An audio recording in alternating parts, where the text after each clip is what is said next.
Então, continue falando do verbo, que a verba vem. Amém? Queridos, como o pastor falou, eu sou o Eliel, esposo da Renata, e graças a Deus estou aqui com vocês nessa manhã para compartilhar um pouco daquilo que o Senhor tem colocado em nosso coração e tem feito através de nossa vida nesses dias.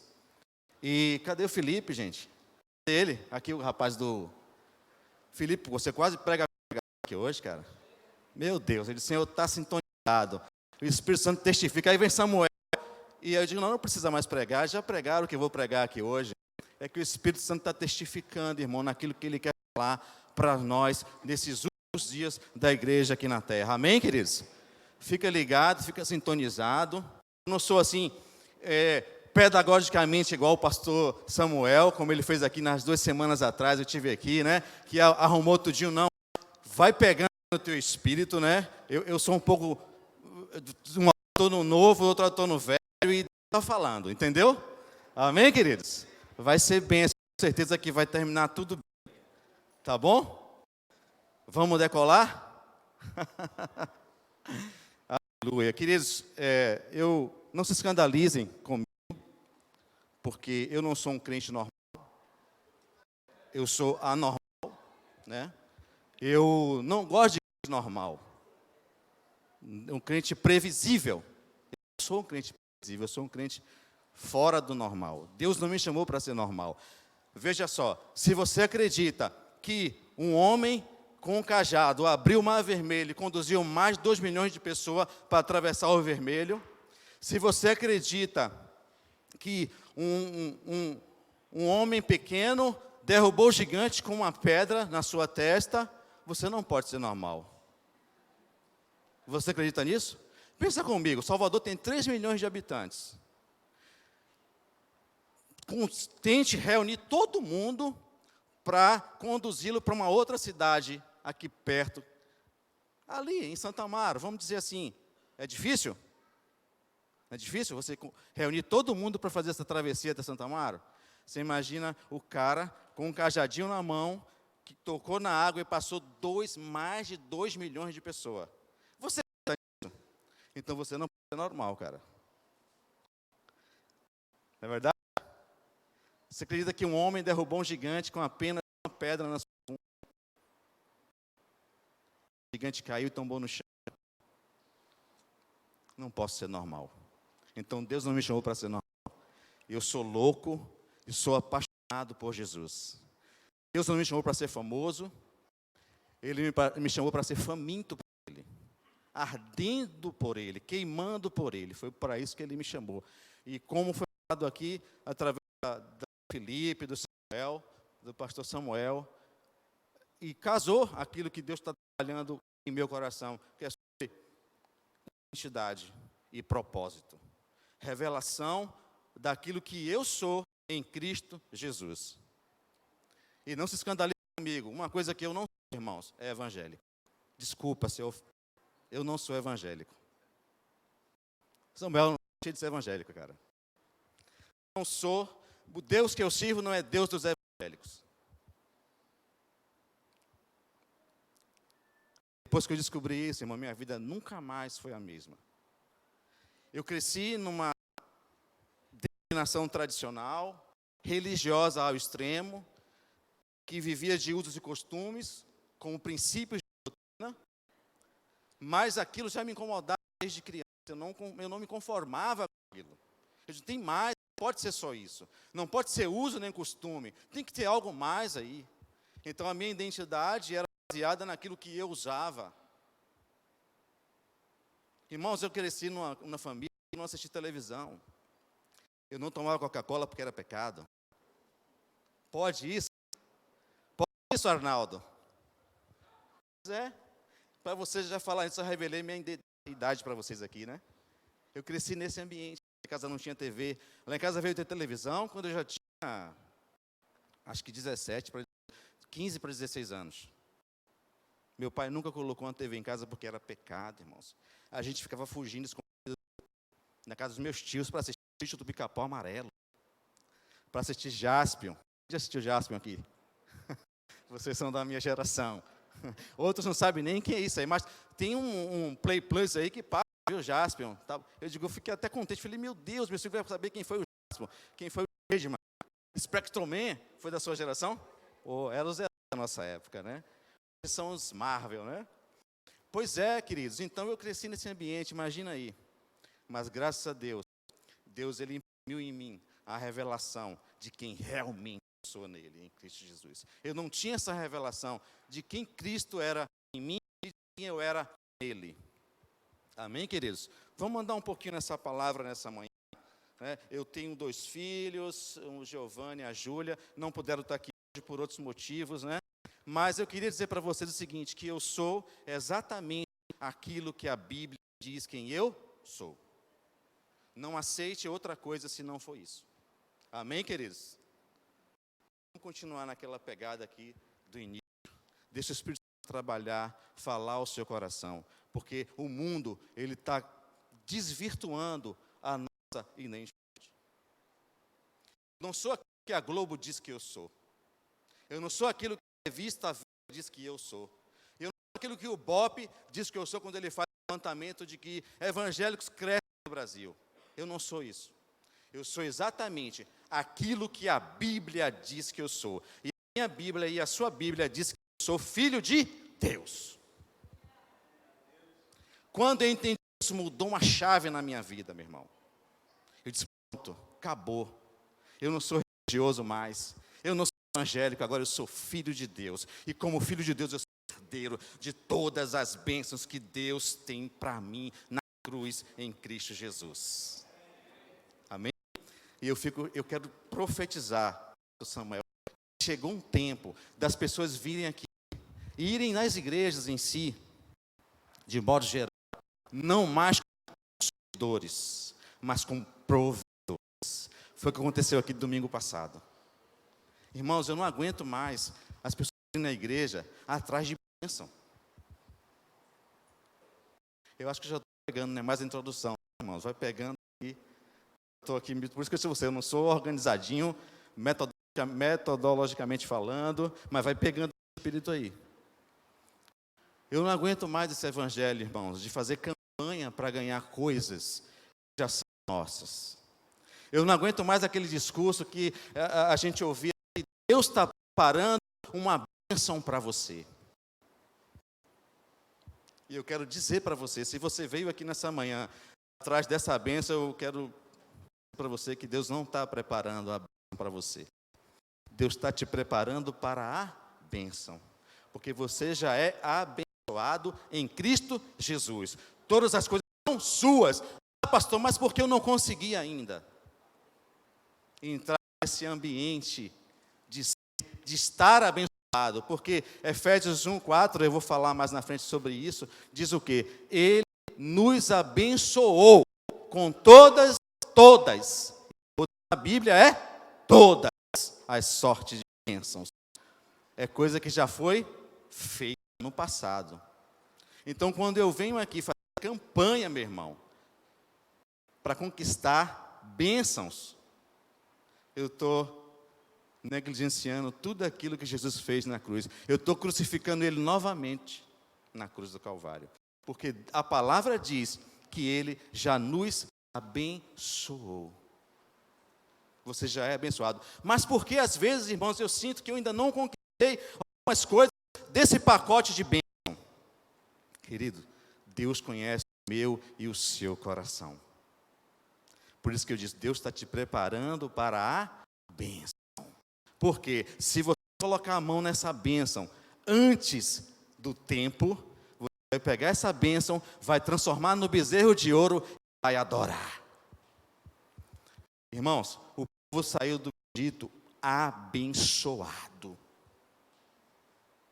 Quando eles saíram, houve doações de toda a terra do Egito para eles. Saíram com ouro, com prata, com bronze, com gado, com tudo. Saíram abençoado. Aí Moisés vai se relacionar com Deus no monte. O que acontece? Demora um pouquinho. O povo pegou a bênção que saiu. A bênção tinha um propósito. Eles saíram abençoados com um propósito, e aí o povo fez o quê? Construiu um bezerro de ouro e foi. Irmãos, veja comigo se não é assim. Às vezes as pessoas vêm na igreja, meu Deus, eu preciso de um carro. Eu não sou contra ter carro, eu tenho um carro. Eu não sou contra ter nada,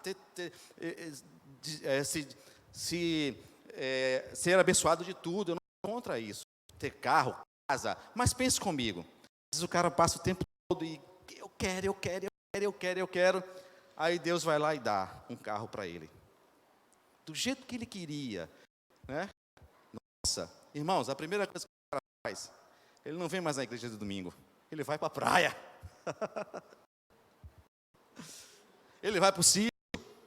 Quer ver uma coisa? Deus, eu quero uma casa. E diz, tá, tudo bem, te dá uma casa. Ele coloca os pés na casa. Irmãos, com o tempo ele está pedindo uma casa de praia. Porque aquela não está mais atendendo. Eu quero uma casa de praia. Daqui a pouco ele quer um sítio, uma chácara. Porque ele já não serve mais a casa de praia. Fica lá, abandonado, entrega ao caseiro. Eu conheço várias pessoas, irmãos, que receberam bênçãos. E hoje as bênçãos não aí, ó. Entendeu? Está pegando aí no teu espírito, irmão. Então, se Deus te der antes do prazo, se Ele não te preparar para isso, você vai transformar essa bênção em bezerro, e o dinheiro vai ficar adorando ela. Vai ficar lá todo domingo ali no carro. Vai amar mais o carro do que a esposa. Tem gente que é assim, irmão. Olha, a esposa pode ficar doente, pode ter problema, ele vai no médico, tá, não sei o quê. Se o carro tiver um arranhão, ele perde a cabeça. Porque o carro é o bezerro de ouro dele. Ele adora o carro. Irmãos, Deus me chamou para ser mordomo, não dono. Quando eu sou filho, eu sei que tudo é meu, mas eu apenas quero administrar aquilo que o Senhor me deu. Algumas pessoas aqui, Deus vai dar muito dinheiro, tem dado muito dinheiro. Mas não é para Ele enricar, botar na poupança para dizer que tem uma garantia no futuro. Irmão, dinheiro não é garantia para ninguém, irmãos. Se fosse assim, rico não morria, milionários não morria. Comprar vida eterna, comprava saúde, e dinheiro não compra saúde, não compra paz. Quem pode te dar paz é o príncipe da paz, Jesus Cristo de Nazaré. Então Deus vai enricar muita gente nessa geração. E aqui eu profetizo a vida de vocês que Deus vai enricar. Mas sabe por que Deus vai enricar vocês, querido? Para vocês investirem no reino, investirem em pessoas. Investir em pessoas, não em objetos, não em coisas, mas em pessoas. Estou orando para que venha um avivamento nessa nação. E está vindo, eu estou sentindo já o cheiro desse avivamento chegando. Se você não está... Eu sou assim, pastor Samuel, eu fico ligado no noticiário, nas coisas que estão acontecendo, no Brasil, no mundo, eu faço conexões. Eu começo a linkar essas coisas à profecia, ao mover profético do que Deus está fazendo. E Deus está trazendo algo sobre a nossa nação, se você não está entendendo isso. Já começou a acontecer lá em Brasília. Está acontecendo na nossa nação. É só você ficar conectado com a palavra, com a voz de Deus, e você vai ver o que Deus está fazendo. E eu estou orando, irmãos, estou orando para que venha um avivamento genuíno, aquele avivamento de dentro para fora, não produzido por uma denominação, não produzido por mão de homem algum. O avivamento não é meu, não é do pastor Samuel, não é de nenhuma denominação. É um avivamento de dentro para fora, é uma transformação. A tampa subindo, é o fundo caindo.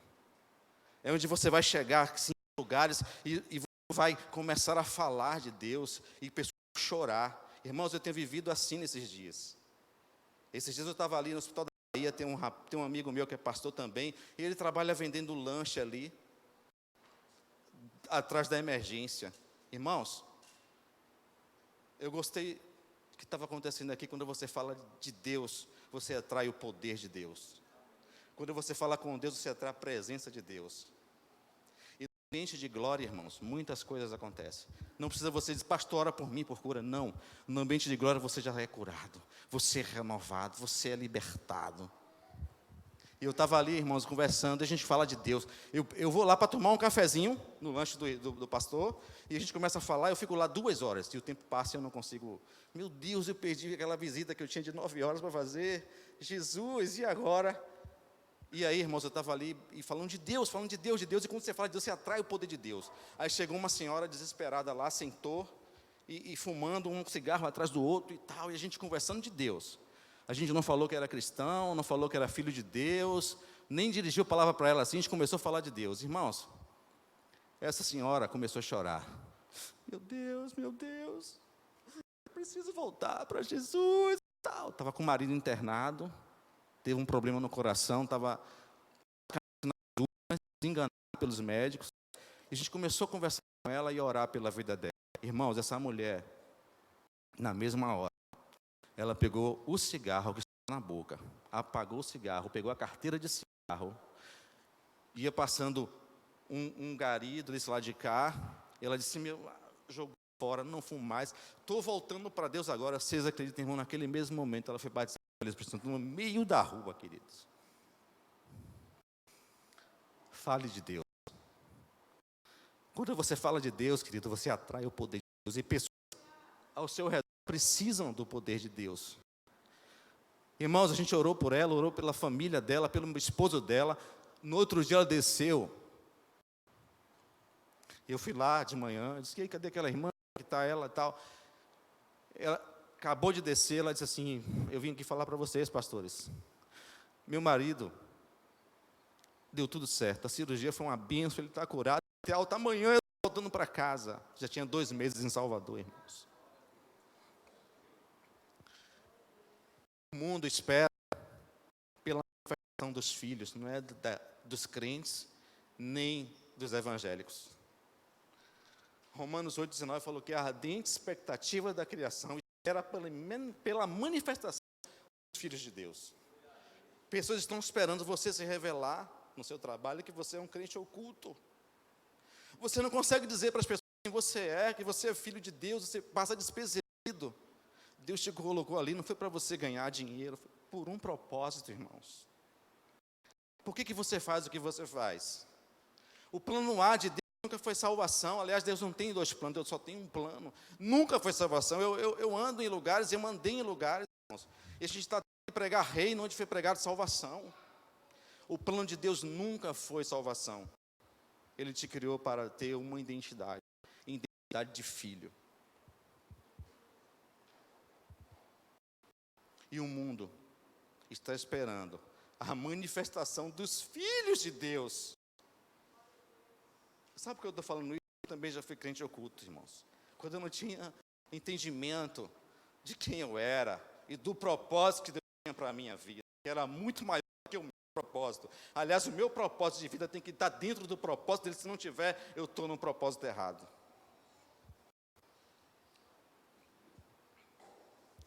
Eu trabalhei em alguns lugares que Deus me colocou lá para manifestar o poder de Deus. Eu saí de lá sem manifestar o poder de Deus. Mas graças a Deus, irmãos, eu entendi que quando Deus me coloca em algum lugar, é porque Ele tem um propósito naquele lugar. Eu não estou lá à toa. Você não faz o que você faz à toa. Você faz o que você faz na sua empresa. Você está naquela faculdade que Deus te permitiu, porque Deus tem um propósito para você. E Deus não erra. Deus não erra, Ele não errou com você. Efésios 4, Efésios 1:4, a partir do 3 fala assim, que Ele nos elegeu nele, antes da fundação do mundo. Irmãos, antes da terra ser criada, a terra não foi criada por causa, o homem não foi criado porque existia a terra foi criada porque o homem já existia no coração do Senhor. O Senhor elegeu nele, antes da fundação do mundo. Você tem noção do que é isso, irmãos?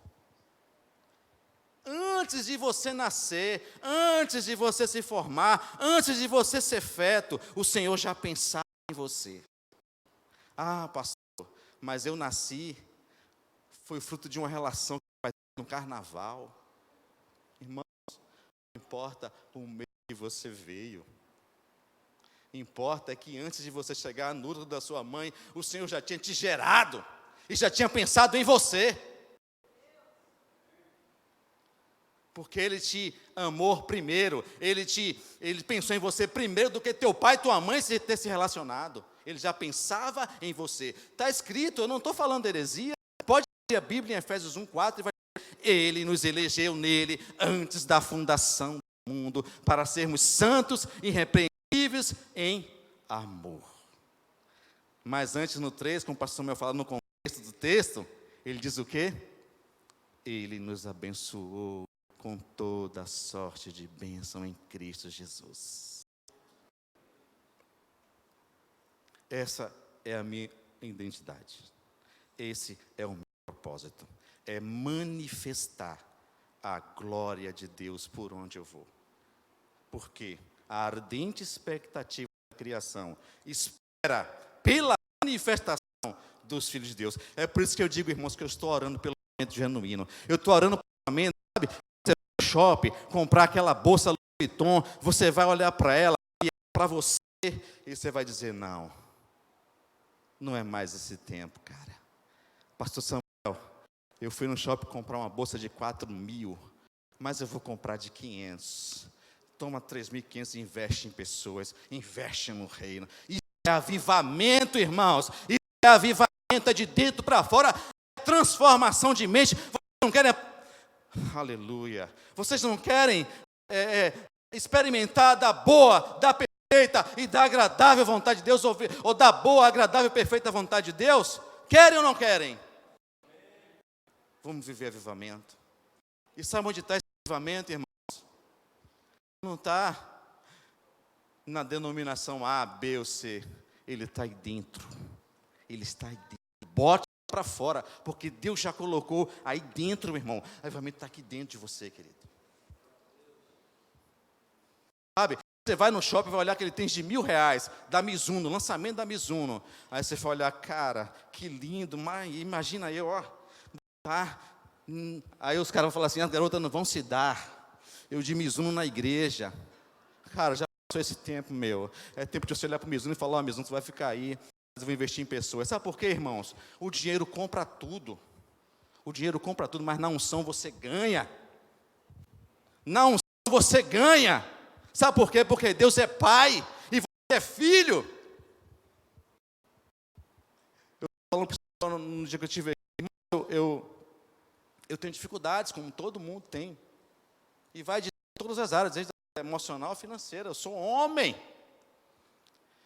Eu queria comprar um ano passado, meu guarda-roupa desmoronou, sabe? Aquele material chamado MDP, que é matéria prensada, ele começou a virar farofa, né? Ele vem sólido, depois vira farofa.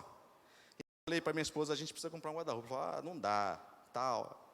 Eu falei: não, vamos fazer o seguinte, eu tenho um projeto que já tem quase 10 anos engavetado, está lá bonitinho. Um cara desenhou para mim, e eu falei: um dia eu vou ter esse aqui. Se for dar permissão de Deus também, não tem problema. Eu não vou morrer por isso. E aí eu disse: ó, esse era o meu projeto, mas nesse momento não dá.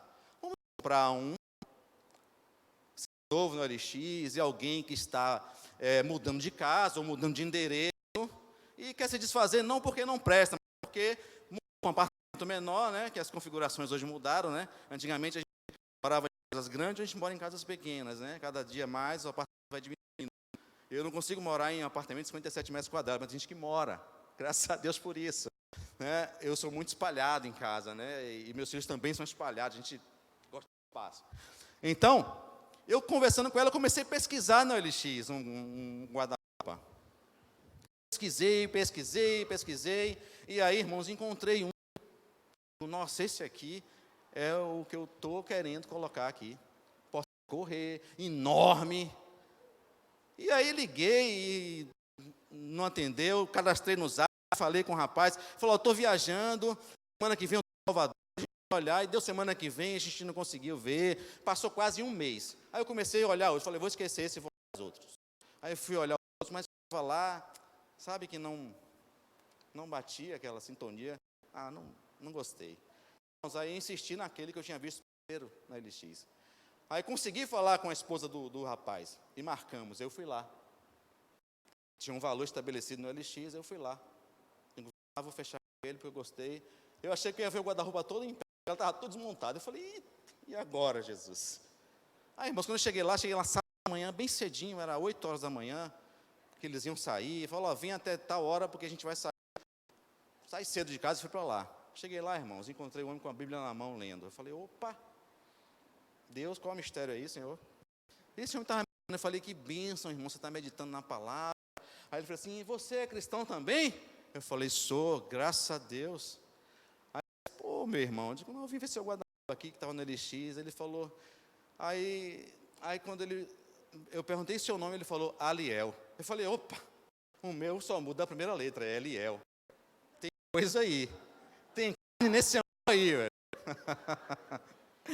Aí ele disse, aí conversando vai, minha esposa que é também falante, Samuel conhece, começou a conversar para cá. Aí ele fez assim, irmão, vamos orar aqui? Eu falei, vamos, olha. Crente já gosta de oração, né? Fala a verdade. Eu gosto de oração, cara. Eu não sei você, mas tem dia que, às vezes eu não consigo orar, né? Mas a gente cria um momento, seja no trânsito, mas eu vou chegar lá.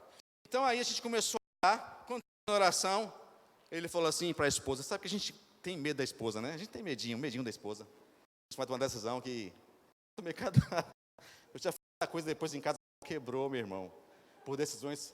Aí ele olhou para a esposa assim, a esposa olhou para ele, ele disse, filha, eu posso fazer o que Deus está mandando? Aí ele olhou para ele assim, eles estavam passando, meu irmão, uma dificuldade também enorme. Tinham mudado de apartamento menor, com custo menor, passando também. Aí ele falou assim, posso fazer? Ela disse, se Deus está mandando, né? Não, Deus mandou mesmo, falou comigo aqui agora. Aí ele falou assim, pastor, vá buscar o carreto e o guarda-roupa é seu. Irmãos, é tremendo quando você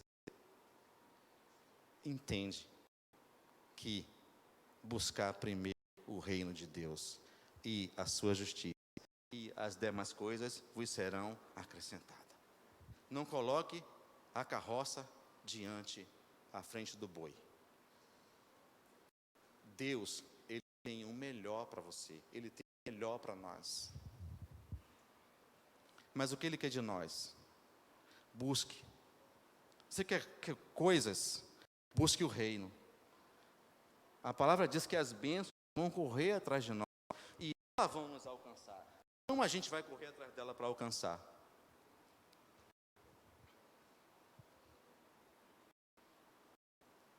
E esse cara é meu amigo. O propósito não era o guarda-roupa, não era. Era a nossa amizade. Era conhecer alguém, assim como eu conheci Samuel. Eu conheci Samuel lá no hotel, Mercos se reuniu lá ainda. E quando a gente se conheceu, uma sintonia aconteceu. Sabe aquele encontro que Isabel teve com Maria, Samuel? Isabel vai na casa de Maria, Isabel ficou grávida e foi na casa de Maria. Quando chegou lá, Maria saudou Isabel, as crianças se mexeram no ventre e Isabel ficou cheia do Espírito Santo. Foi a mesma coisa. Eu digo, esse cara, eu achava que ele era garoto, né? Pela cara dele. Eu disse, esse garoto aí está carregando e está gerando a mesma coisa que eu estou gerando aqui. Mas depois descobri que ele é de 1 ou 2, né? Um e meio por aí. Eu disse, tá me enganando com essa carinha de menino, você não é tão jovem assim não. Você usou que chute também. Está entendendo, irmãos? Então a minha vida está pautada em cima disso, de revelar o Pai. Porque foi isso que eu anotei um monte de coisa ali, não estou pregando nada daquilo ali. Nem li a Bíblia. Irmãos, às vezes, você tem que ser a carta viva. Paulo diz, eu sou a carta viva.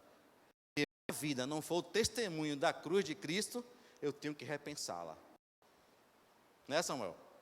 Eu não preciso, às vezes, nem em muito lugar, carregar uma Bíblia, nem dar glória, dar aleluia, para dizer que eu sou aquilo que a Bíblia diz que eu sou. Tem uma frase de Agostinho, de Santo Agostinho, que eu gosto muito. Acho que é Santo Agostinho, mas que ele falou isso mesmo. Ele diz assim, pregue a palavra. Se necessário, abra a boca. Então, o teu testemunho de vida vale muito mais do que 1000 palavras que você falar. Aonde você chegar, irmão, você tem que manifestar o reino de Deus. Foi para isso que Ele te chamou. Foi para isso que Ele te constituiu aqui nesse lugar. Você não está em Salvador por acaso. Você não está na CCR por acaso. Você não está naquela instituição por acaso. Deus te colocou ali, para ali Ele manifestar o reino, para você manifestar o reino dEle. Manifestar o Pai. Jesus nunca veio revelar os céus. Nunca. Filipe olha para Jesus e fala assim, mostra-nos o Pai. Ele diz assim, Filipe, há tanto tempo estás comigo e não conhece o Pai? Quem vê a mim, vê o Pai. Irmãos, às vezes eu vou nas igrejas e pergunto assim, irmãos, por que você está aqui hoje? Por que você faz o que você faz na igreja? Eu falo, não, eu estou aqui porque eu quero ser salvo. Eu estou aqui porque eu quero ser abençoado. Eu estou aqui porque eu preciso de salvação. Irmão, salvação é só a porta de entrada no reino. Porque quando Deus te salva, você está salvo. Mas você precisa agora desenvolver a salvação, crescer, avançar. Tem estágios para você avançar. Né? A 1 vai dar 30, 60 e 100. Então tem estágios. Tem horas que no começo você dá 30 por 1. Depois você avança, você dá 60. Mas chega na plena e na perfeita vontade, você dá 100 por 1. Eu estava falando ali, vocês querem experimentar a perfeita, a boa, agradável e perfeita vontade de Deus, né? Eu vou falar quando Jesus estava na perfeita vontade do Pai. Na boa, Ele estava no templo ensinando a palavra. É bom você ouvir a palavra, não é?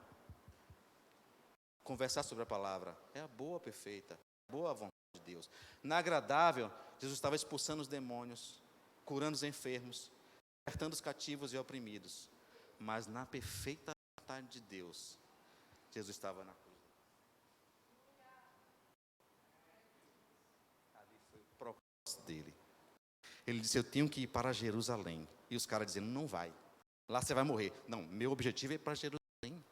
É lá para lá que eu vou. Jesus não vai.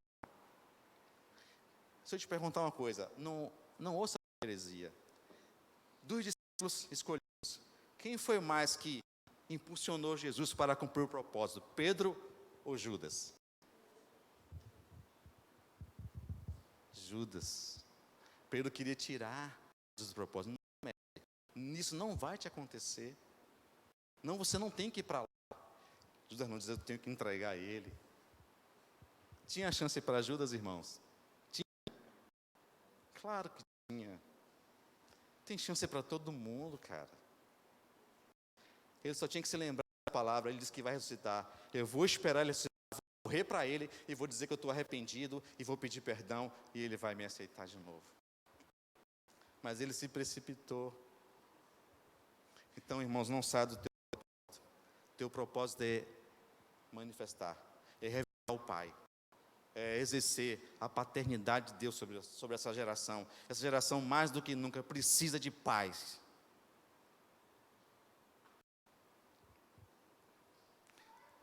Estive na igreja sexta-feira lá em Cajazeiras, vou pregar lá à noite hoje, e o pastor disse, Eliel, eu preciso que você venha aqui para a gente fazer um seminário de paternidade.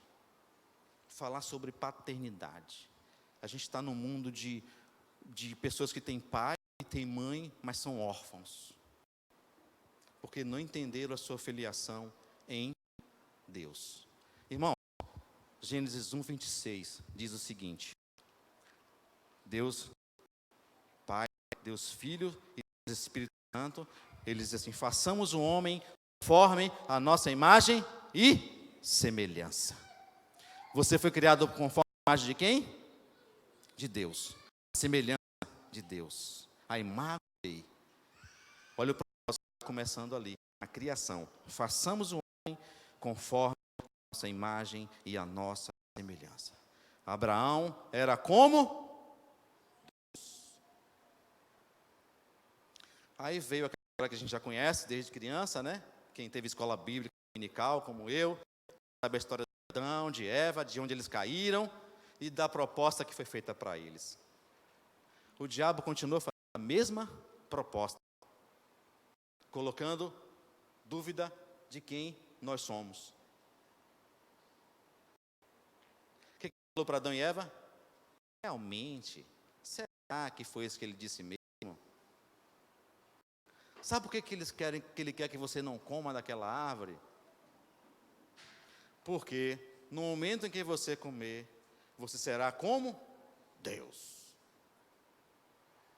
Mas a palavra da criação do homem foi a qual? Façamos o homem conforme a nossa imagem e a nossa semelhança. Eles eram como? Eles esqueceram, querido, que essa palavra eles já tinham recebido. Eles já eram como Deus. Mas o diabo plantou o quê? Não, vocês serão iguais a Deus. E a mesma forma ele continua tentando deturpar a imago Dei nas nossas vidas, na vida do homem. E as pessoas estão aí sem filiação, sem paternidade, não sabem quem são, não sabem para que veio aqui esse planeta. Gente, eu estou encontrando muitos jovens, sem saber, sem destino. Pastor, a gente precisa dar destino a esses meninos. Sabe qual é o nosso destino, irmãos? É voltar para a nossa origem. A palavra de Romanos diz, porque dele, ele e para ele são todas as coisas. Porque dele, viemos dele. Por ele, o processo que estamos vendo aqui. E para ele voltaremos para a nossa casa. Nós estamos voltando para casa, irmãos. É metanoia. Olha, o caminho aqui não está me levando para casa. Eu preciso ter uma mudança de rota. Eu preciso voltar para casa. Eu saí de lá, lembra que eu falei? Porque ele nos elegeu nele antes da fundação do mundo. Eu vim dele e eu vou voltar para ele, porque ele é meu pai. A minha filiação está em Jesus. E foi isso que Cristo veio fazer naquela cruz. O homem perdeu Noé dessa identidade. Ele deixou de ser filho, ele passou a ser criatura. A palavra diz quando Adão, e lá em Gênesis 7, se eu não me engano, Gênesis 7, ele diz, e começou a gerar Adão filhos e filhas conforme a sua imagem e a sua semelhança. Não mais a imagem daquele que o criou. Ou seja, foi quebrado a filiação, a paternidade em Adão. O que Jesus veio fazer com a gente? Jesus veio nos reposicionar. Devolver a nossa filiação de novo que foi perdida no Éden. Por isso que o grande propósito de Deus é ter uma família de filhos e filhas, todos parecidos com o seu filho. É que você seja um multiplicador da vida de Jesus aqui na terra. Está entendendo que você não foi feito para ficar aí perdendo tempo. Eu não sei, cara, como você consegue, como você não, desculpa, algumas pessoas conseguem, né? Na minha comunidade que acontece, aqui não. A gente pode, eu vou tentar explicar para vocês aqui, esse pedaço de cortina desse ponto vermelho até aqui, tá? A nossa vida é essa aqui e o restante todo é a nossa vida, como se essas cortinas não tivessem fim. Pense nelas como se elas não tivessem fim. É a nossa vida. Porém, essa primeira aqui, debaixo desse ar-condicionado, é a nossa passagem aqui na terra. Agora eu te pergunto, a nossa vida toda é a eternidade. Mas a gente gasta todo o tempo realmente pensando nessa parte aqui, que é a menor que tem da nossa vida, nosso momento aqui na terra. Gastamos dinheiro, energia, inteligência, esforço, tudo. É como se a gente fosse permanecer neste lugar. E eu fico indignado com pessoas que ficam, sabe, impulsionando vocês a não manifestarem o reino de Deus, a não multiplicar a vida de Cristo, mas sim, conquiste, tenha, onde você colocar o pé seu. Irmãos, tudo já é seu. A gente só está aqui de passagem, a gente é mordomo daquilo que Deus nos deu. Por ele é dono de tudo, como a gente fala, dono do ouro, da prata, e eu sou filho dele, o que é teu é meu. Na casa do pai é assim, o que é meu. Mas, enquanto o herdeiro for menino, ele vai precisar de quê? De tutores. Mas, quando ele chegar no tempo, ele vai herdar tudo que era do pai. Então, tudo que é do meu pai é meu. O problema do pródigo não é ele pegar a herança antes do tempo. Foi ele gastar a herança longe do pai. Onde é que está gastando aquilo que Deus colocou na sua mão? É perto do pai ou longe do pai? E aí, pastor Samuel, tem uns irmãos que têm a síndrome do irmão do filho pródigo, que tem tudo, mas não tem noção e consciência de quem é. E é sobre isso que eu estou falando nessa manhã aqui para você. É que você está nesse lugar, nesse ambiente, não é um ambiente físico, é nesse ambiente dentro da palavra, nesse ambiente dentro de Cristo, que você tenha consciência, convicção e certeza de quem você é em Cristo Jesus. Aquele filho daquele homem, ele tinha tudo. O que ficou em casa tinha tudo, mas a mente dele era de quê? Pai, eu estou contigo há tanto tempo, tu nunca matou um bezerro para mim, eu tenho trabalhado para o Senhor, pronto. Eis a questão.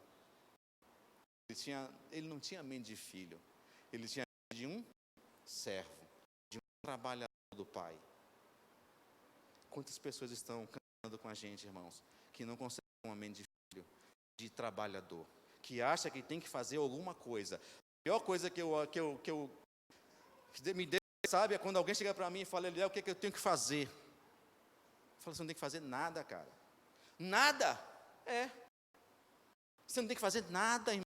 Fica em paz. Não, preciso fazer alguma coisa? Eu não estou bem, eu tenho que fazer. Cara, descansa. Quer fazer alguma coisa, descansa. Porque aos seus amados, eu dou o sono enquanto dormem. Você está dormindo, Deus está te dando coisas, está guardando você, está imprimindo coisas em você eternas.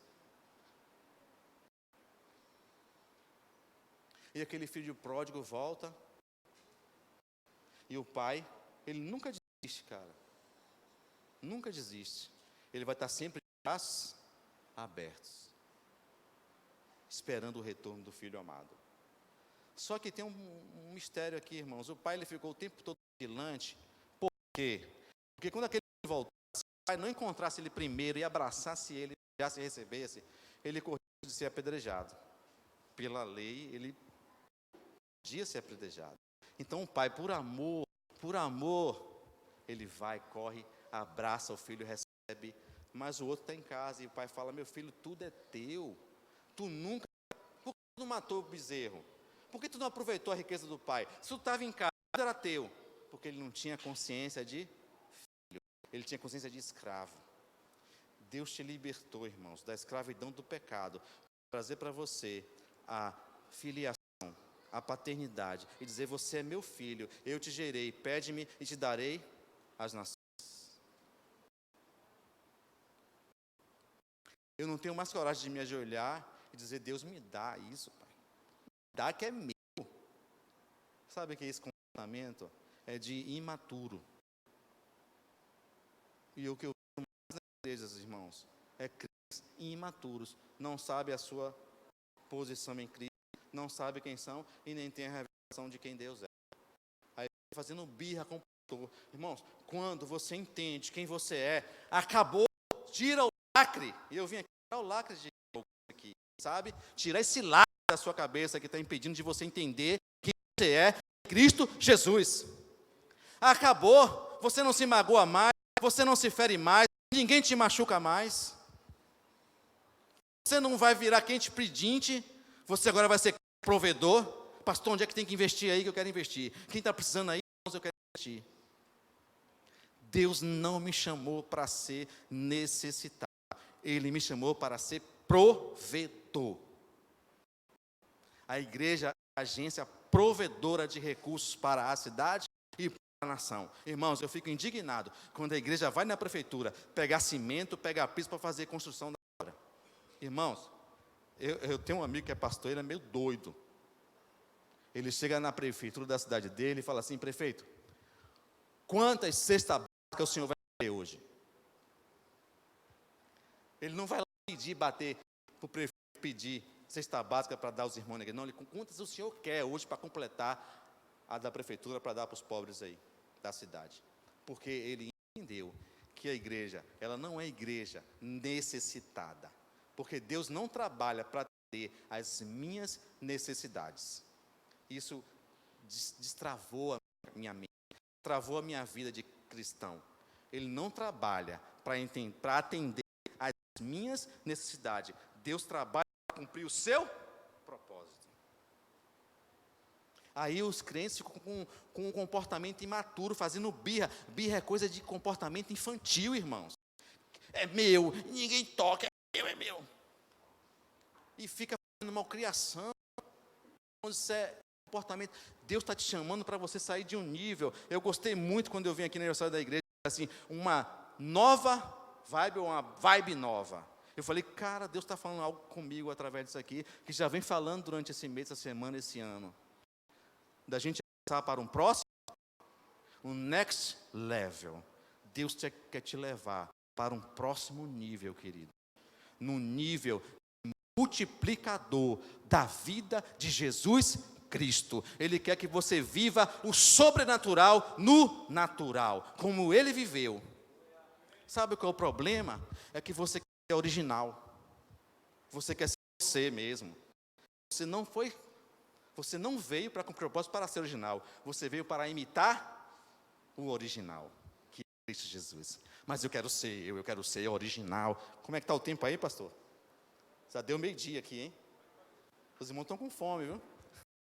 Então é isso, querido. Foi constituído aqui para ser imitador e multiplicador da vida de Cristo. Paulo diz: sede meus imitadores como eu sou de Cristo. Mas não, a gente quer ser original. Você não foi feito para ser original. Desculpa te falar. Você foi feito para você ser a cópia de Cristo. O movimento de São Paulo do pastor Josué Gonçalves, que é Jesus Copy, está trabalhando nessa mesma linha de mostrar às pessoas que elas têm que ser a cópia de Cristo, imitador de Cristo. O que Cristo fez aqui na terra, irmãos? O que Ele fez aqui? Ele está te chamando para você fazer a mesma coisa que Ele fez, não diferente. Onde andava. E isso é viver o sobrenatural no natural. Era natural. No nada espetacular, irmãos. Às vezes as pessoas querem que aconteça, que venha um anjo falar com elas, que aconteça um estalo, um raio, e tal. Não, querido. Deus está te chamando para você viver o sobrenatural no natural, está entendendo? Onde ele passava, coxo andava. Onde ele passava, cego enxergava.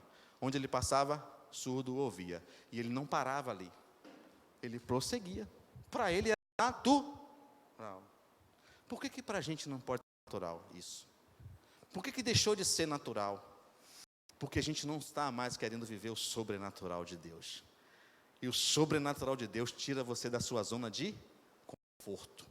Coloca você numa zona onde você não tem onde você se amparar.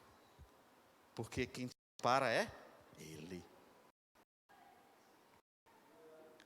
Vou te falar um exemplo de viver o sobrenatural na vida de Pedro, do Pedrão. Cara do coração difícil, deu trabalho, sanguíneo. Cara, deu trabalho para Jesus aquele Pedro, viu? Pedro passou por 3 fases na vida dele. 3 fases. Da qual também nós passamos.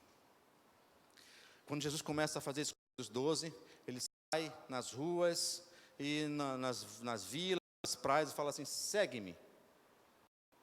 Segue-me. E Pedro entrou nessa fileira, nessa fila de seguidor. Primeiro estágio, seguidor. Mas você não pode parar. Tem que avançar. Aí Jesus reúne os 12 estão me seguindo. Beleza? Agora vocês vão ver o que eu vou fazer e vão fazer como eu faço. Então Jesus começou a operar milagres, a ensinar e falar do reino de Deus. Eis que é chegado o reino de Deus, arrependam-se porque o chegou a voz, começou a operar milagres e maravilhas. E eles viam. Depois ele reuniu 70 e falou: vocês viram o que eu fiz? Vocês seguiram, vocês agora viram o que eu fiz, agora vão e me imitem. Façam como eu fiz. Soprou o Espírito Santo sobre ele e digam: vá. Mas tem um detalhe: quando eles voltaram super mega alegres. Senhor, nessa missão que o Senhor enviou a gente curou, a gente libertou, a gente curou leproso, expulsou demônio. Pô, cara, você viu o que eu fiz, cara? Nossa! E aí, quando alguém passou, tocou, e nossa, foi tremendo e tal. E Jesus dá um freio neles, né? Falou: ó, não se alegrem por isso. Alegrai-vos, porque o vosso nome está escrito no livro da vida. O que Jesus quis dizer? Olha, pare as manifestações. E há muito tempo atrás, na década passada, nós paramos em manifestações. Aparecia alguém e falava: irmãos, agora tem que orar assim, porque quando a gente ora assim, mostra para o auditório, coisas tremendas acontecem. Todo mundo fazia a mesma, aí você ia no culto, tá a mesma coisa, alguém fazendo aquilo que foi manifestado para um tempo, para um momento. Jesus não parava em manifestações. Ele curava aqui, a tua fé te salvou. Ali, vai e não peque mais. E ele ia, porque o propósito dele era chegar em Jerusalém. Então você passou da fase de seguidor, imitador, agora a tua fase agora tem que ser de multiplicador. Aqui é outro nível. Aqui já é o sobrenatural do natural. Só que tem um detalhe. Na fase de seguidor e de imitador, o que aconteceu com Pedro? Instabilidade. Ele negou Jesus quantas vezes? 3 vezes. Essas duas fases da nossa vida também, como seguidor, imitador, a gente passa por esse risco de não valorizar aquilo que Jesus está fazendo por nós. Só que Ele não nos deixa para trás. Ele fala: não, o cara andou comigo 3 anos, não aprendeu nada, cara.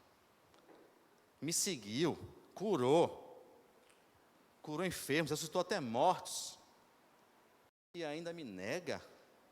A Bíblia fala que quando Jesus foi preso, Pedro começou a seguir Jesus de longe, já não estava mais de perto. Entendeu? Gente, vocês não têm noção. O cara passou 3 anos e meio de um intensivão com Jesus e ainda negou Jesus. Falou: não conheço não. Esse aqui fala igual a ele, parece com ele e estava com... Não estava com ele. Nessa fase, a gente ainda consegue andar em instabilidade. É por isso que você tem que ir para outra fase de multiplicador. Quando chegar na multiplicador, realmente você está com a identidade cravada de filho de Deus. Mas Jesus não abandonou Pedro. Ele foi lá na praia. Jesus, imagina só, cara, a decepção de Jesus, né? Se fosse eu, oh meu Deus, eu falava: desce um fogo do céu, queima todo mundo aí. Os 11, né, que ficaram. Quando Jesus é sepultado, o que aconteceu com eles? A Bíblia fala que eles voltaram a fazer aquilo que eles faziam antes. Foram pescar. Até o cobrador de imposto, que tinha um cargozinho mais elevado, virou pescador, Mateus. Foram pescar com ele. Aí Jesus ressuscita, né? Vai na praia, está eles lá pescando, e é o mesmo cenário de quando ele chamou. Terminando, viu, querido? De quando ele chamou eles. Aí Jesus faz o quê? Senta com eles. Aí Pedro, quando vê Jesus, vem ao seu encontro. Jesus senta com ele. Já está pronto aqui o pãozinho e o peixinho do céu. Foi o primeiro McFish criado na terra, né? Aí Pedro vem e olha para Jesus, e Jesus olha para ele. Cara, aquele olhar de Jesus foi fatal. O olhar dele desmancha qualquer um. Ele olhou para Pedro. Senta aqui, Pedro. Lembre, Pedro negou Jesus 3 vezes. Aí Pedro chora, se arrepende, olha para Jesus e fala, nossa, o que foi que eu fiz? E agora, será que tem jeito? Pedro fala, ai Pedro, Pedro, tu me amas? Senhor, eu te amo. Apacenta as minhas ovelhas. E vai comendo o peixinho e o pão. E de novo, para ele, Pedro, tu me amas? Apacenta os meus cordeirinhos. Terceira vez. Negou 3 vezes, testado 3 vezes. Pedro, tu me amas? Aí Pedro fala, Senhor, tu sabes que eu te amo. Tu sabes todas as coisas. Ele falou, apacenta o meu rebanho. Naquele momento, querido, Pedro entendeu o propósito dele. Ele agora passou a ser um multiplicador da vida de Jesus. Sabe por quê, irmãos? Na fase 1 e na fase 2, você só pensa em si mesmo.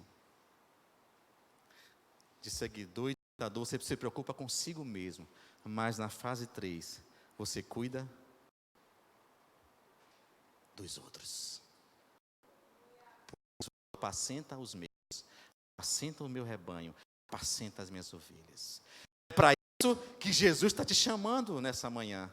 Para você ser um multiplicador da vida de Jesus. Para cuidar de pessoas. Deixar de cuidar somente de você, somente dos seus, para cuidar das pessoas. Para investir em pessoas. Fica de pé, querido. Amém? Cansei você hoje, né? Meu Deus. Não foi aquilo que eu escrevi, pastor. Desculpa. Eu peguei a vibe. Queridos, Deus está te chamando para você viver um outro nível de vida cristã. Sair dessa zona de conforto, de você vir só um domingo na igreja, sabe? E ver os irmãos, como se fosse... Se você estivesse vindo para um clube, Deus está te chamando para algo muito melhor. Irmãos, é tempo de você largar até as coisas que são as coisas boas, para pegar aquilo que é melhor. Até as permitidas, para pegar o que é melhor. As pessoas chegam para mim, pastor, eu posso fazer isso? Pode, irmãos. Eu posso fumar maconha? Pode. Crente bebe, bebe. Crente fuma, fuma. Crente adultera? Adultera, irmãos. Crente rouba? Eu falei, rouba? Oxê. Crente pode tudo. Ah, mas por que você não faz? Porque eu amo Ele. Eu decidi largar essas coisas por amor dEle. Para viver um outro nível de vida. Para viver a vida sobrenatural. Para cuidar de vida. Para cuidar, para gerar vida nas pessoas. Por isso que eu não faço. São permitidas? São. A decisão é sua. Pastor, você acha que eu devia fazer isso? Eu não sei. A decisão é sua. Não a minha. A minha eu já fiz. Eu posso te orientar. Mas a decisão é você que vai ter que tomar. Você que vai ter que escolher que tipo de vida que você quer levar em Cristo Jesus. A vida de filho, de escravo, ou quer viver simplesmente uma vida normal? Querido, tem estágio em nossas vidas. O próprio tabernáculo de Moisés, ele mostra isso. E Jesus, ele falou, o quê? Eu sou o caminho, eu sou a verdade e eu sou a vida. Você quer ficar só no caminho? No caminho, irmãos, é muito bom. No pátio, tem o pátio, tem o pátrio, mas tem o Santo dos Santos. O pátio é muita bênção. Tem bênção, é bênção, eita, que maravilha. Mas que eu preciso sair do pátio. Eu preciso ir para o átrio. Eu preciso ir para a verdade. Cheguei na verdade, a palavra ela me lava. Tira de toda impureza. Mas eu preciso mais, eu preciso ir para o próximo nível. E no próximo nível é o nível de intimidade. Pegar de filho, colocar a cabeça no coração do Pai. E dizer, Pai, eu quero conhecer o seu coração. Eu quero conhecer aquilo que o Senhor tem para mim, o teu propósito. Eu quero viver o que o Senhor planejou desde a eternidade para mim. Pense, querido, eu já estou vivendo a eternidade, porque eu não vou morrer. Eu não vou morrer, Samuel. Eu sou um cara que foi criado para ser eterno. Não sei se você também foi, mas esse foi o plano de Deus para a minha vida, para a eternidade. Deus, Eclesiastes fala que Deus colocou a eternidade no coração do homem. Eu vou fazer uma passagem. A minha vida é aquele traço que eu falei aqui na terra, mas a minha passagem aqui na terra é aquele momento ali, mas a minha vida é toda a eternidade. Você foi criado para a eternidade. Invista na eternidade. Não ajunteis tesouro na terra, onde a traça e o ouro corrói. Não vale a pena, irmãos. Mas ajuntai tesouros no céu, que são eternos. Ah, como é que eu ajunto tesouro no céu? Multiplique a vida de Jesus. Gere vida nas pessoas. Manifeste a vontade do Pai. Você vai juntando tesouro no céu. Tesouro no céu para a eternidade. Vem cá, Samuel. Vamos terminar aqui, cara. Opa!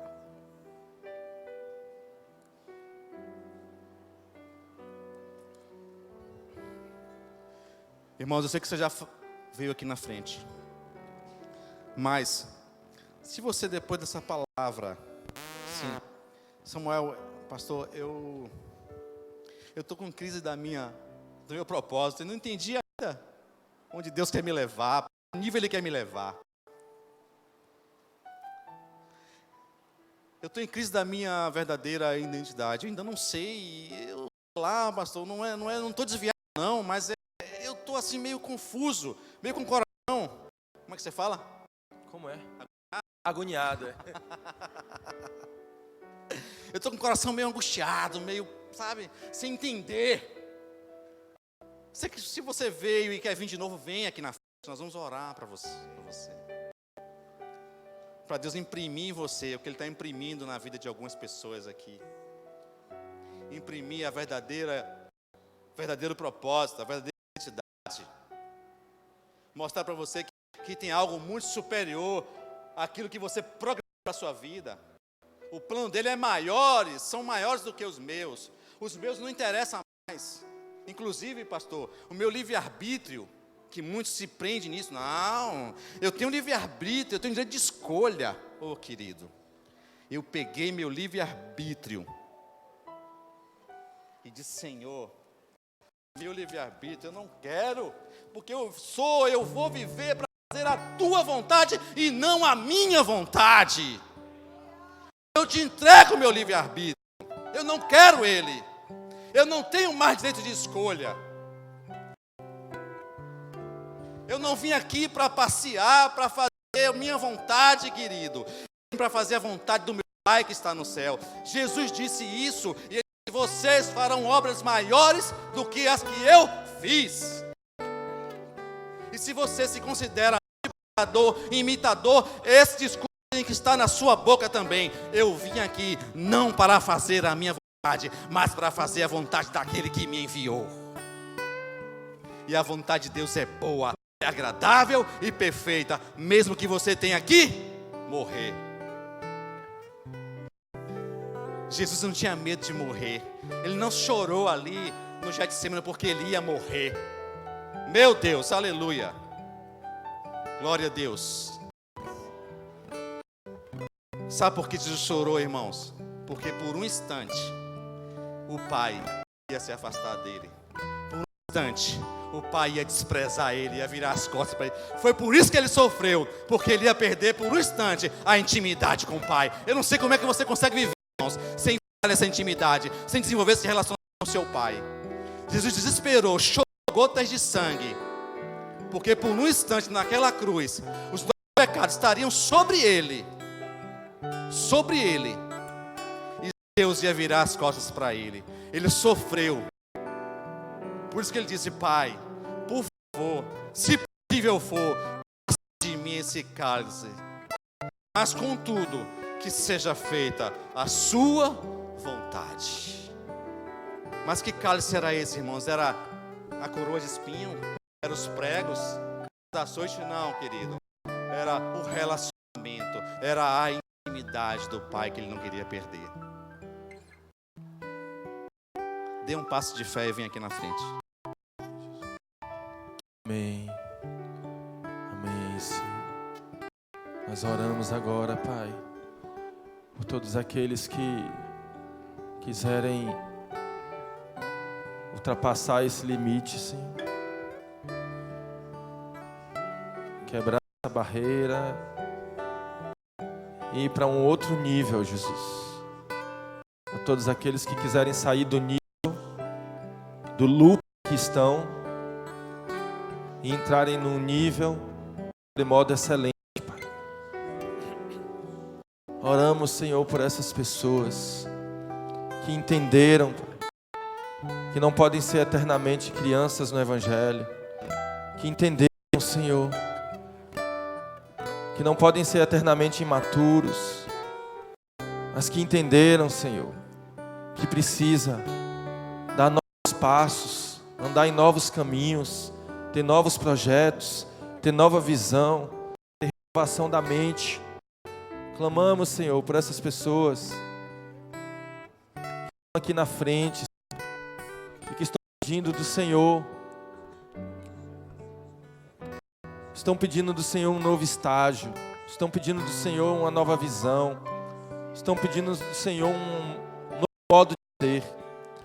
Senhor, troca os valores dessas pessoas, Senhor. Troca as referências, Senhor.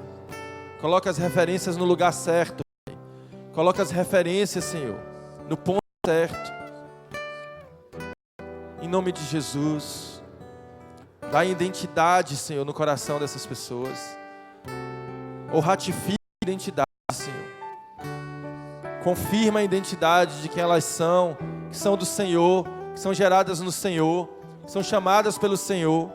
Em nome de Jesus. Nós clamamos, Jesus.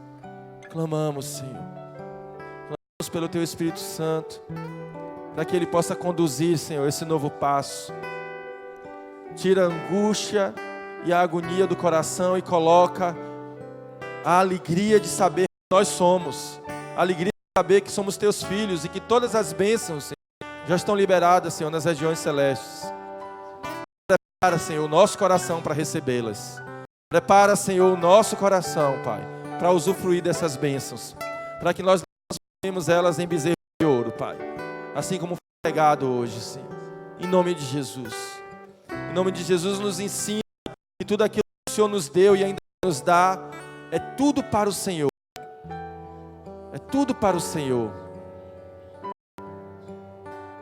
É pelo Senhor, para o Senhor. Ministra isso, Senhor, no coração desses irmãos. Em nome de Jesus. Em nome de Jesus. Amém. Amém. Que o Senhor possa encher o coração de vocês com a graça dele. Pastor Eli...